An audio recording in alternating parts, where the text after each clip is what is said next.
E agora, falando um pouco de ações, quero te fazer uma pergunta, Vilegas, me corrija se eu estiver errado.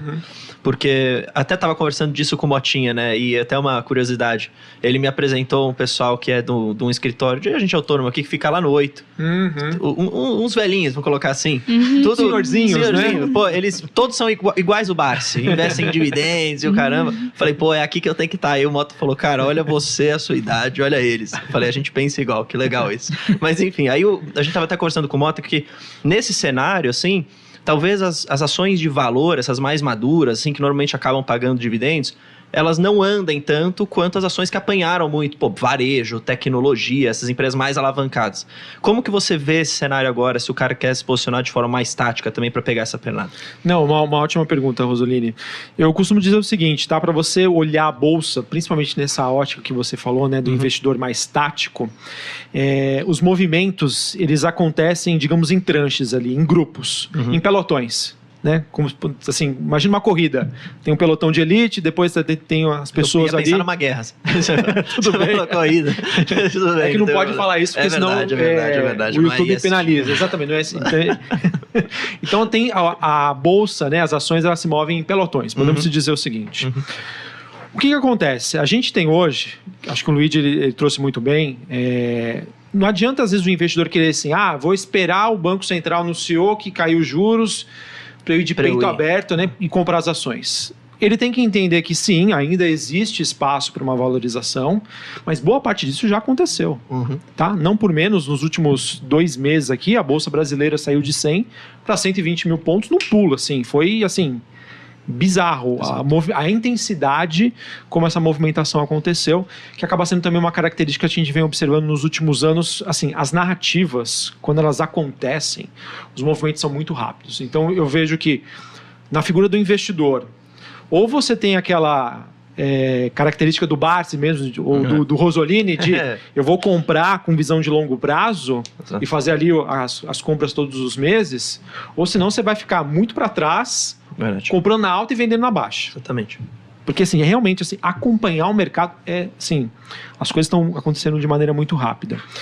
Então, quando você olha para uma estratégia de investimentos, o que acontece? Não é novidade para o mercado que uma hora a taxa de juros ia começar a cair. Então, o que o mercado fez? Uma hora vai começar a cair, mas eu não sei quando. Aí você pensa numa figura de gestor. Quais são os setores que acabam sendo influenciados positivamente por uma queda da taxa de juros? Você tem que olhar para a economia doméstica. Ações locais que dependem da economia brasileira. Quais são essas ações?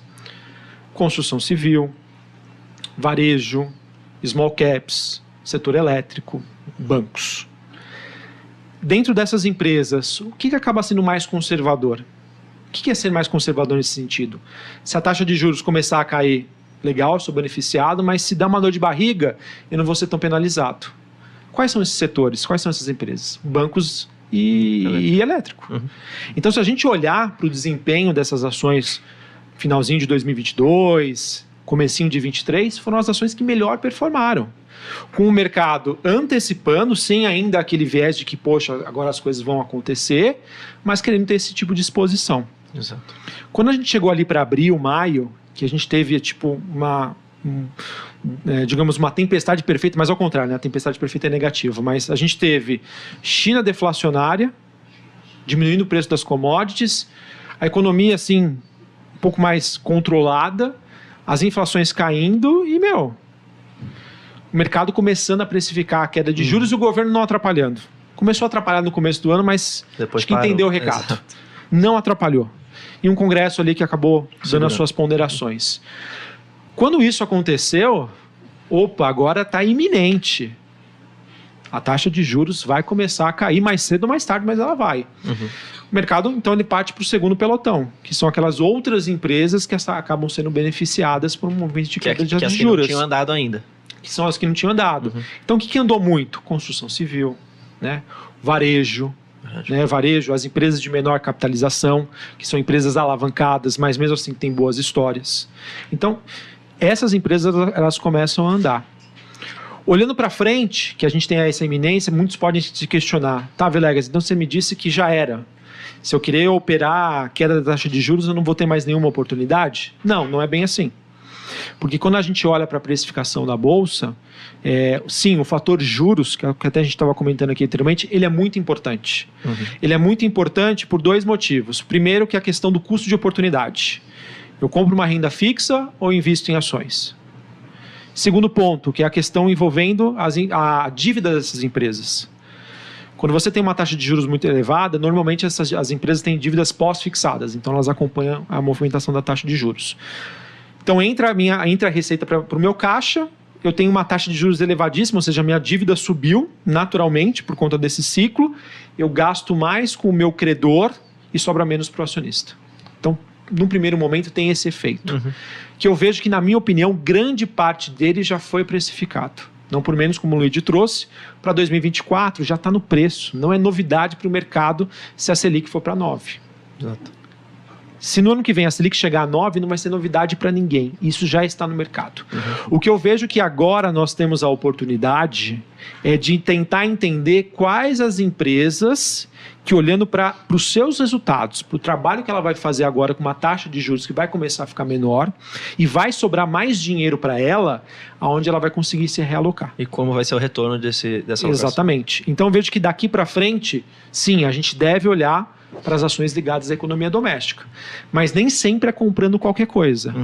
É de realmente fazendo esse trabalho de entender, poxa, a empresa é beneficiada. Entendi. E eu acredito que ela vai fazer um bom trabalho.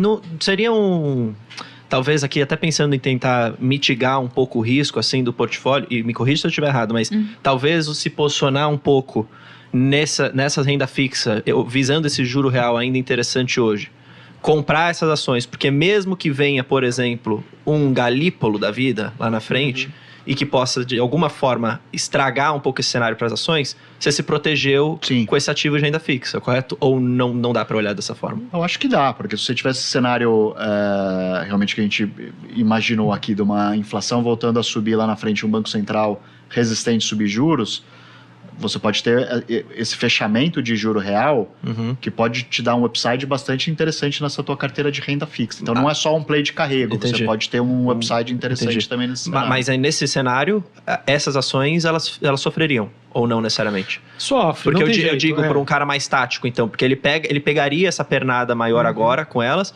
e aí nesse cenário onde se muda, ele volta a se posicionar em ações de valor. Exatamente, sim. Né? É isso. Entendi. E no final do dia, Bruno, as boas empresas, uma VEG da vida, uma Raia Drogasil da vida, aí, elas vão performar bem em qualquer cenário. Tá? Então, enfim, não existe, digamos assim, a fórmula mágica. Eu acho que vale muito mais a pena o investidor entender o que está acontecendo, como o portfólio dele pode ou não ser impactado por determinado cenário, por determinado contexto, e aí fazer as suas escolhas e entender, poxa, aconteceu isso, essa é a reação. Legal, não vou me assustar. Não vou ter aquele efeito manada. Tá? E um outro ponto também que eu acho super importante, que esse acaba sendo um pouquinho mais difícil. Quando a gente olha para as expectativas do mercado, olhando para o que a gente chama de curva de juros, que é, ou seja, né, qual que vai ser os juros daqui a 1 ano, 2 anos, 3 anos, 4 anos, 5 anos, 10 anos, assim por diante. O mercado ele não se comporta de maneira igual. Ele pode contextualizar um cenário para os vencimentos mais curtos e para os mais longos para os mais diferentes. E os cenários de juros mais curtos, que é política monetária na veia, vai impactar com maior intensidade alguns tipos de setores. Outros setores, eles são o quê? Mais impactados do que? Pela parte longa da curva de juros. Entendi. Por exemplo, o setor de construção civil. Quando você vai fazer um empréstimo imobiliário no banco, você não vai ver a Selic de curto prazo. Exato. Você vai ver uma taxa de 30 anos. Então, é um setor que ele é muito mais impactado que pela parte longa da curva de juros, que é onde até o Luigi comentou que podem existir alguns ajustes, algumas oportunidades. Então, a gente falou um pouquinho mais avançado aqui, mas a gente também tem que estar atento a essas movimentações. Até para entender onde que você, a depender da empresa que você quer alocar, o que você tem que olhar, né? O que você tem que acompanhar com mais profundidade, né? Dando um spoiler aqui de algo que a gente vai, que eu quero trazer aí para o portal do Genial Analisa, a gente vai começar a soltar um relatório, Bruno, em que a gente vai ver as correlações do mercado. Então tem uma parte lá que eu vou trazer para o investidor, eu pretendo lançar esse relatório na primeira semana de agosto, em que ele vai ver a parte curta da curva de juros e quais são as ações que são mais legal. impactadas Legal. positivamente e negativamente de acordo com as últimas movimentações nos 3 meses. Para o investidor que tem essa característica tática, Conseguir se posicionar melhor, né? exatamente. Legal. E Pô, tem isso é diferença, faz total diferença. Digo assim, tem empresa que é impactada por toda a curva, mas tem empresa que é mais impactada e somente impactada pela parte curta e exclusivamente também pela parte longa. Pô, que legal, que legal. A gente vai lançar em breve. Maravilha.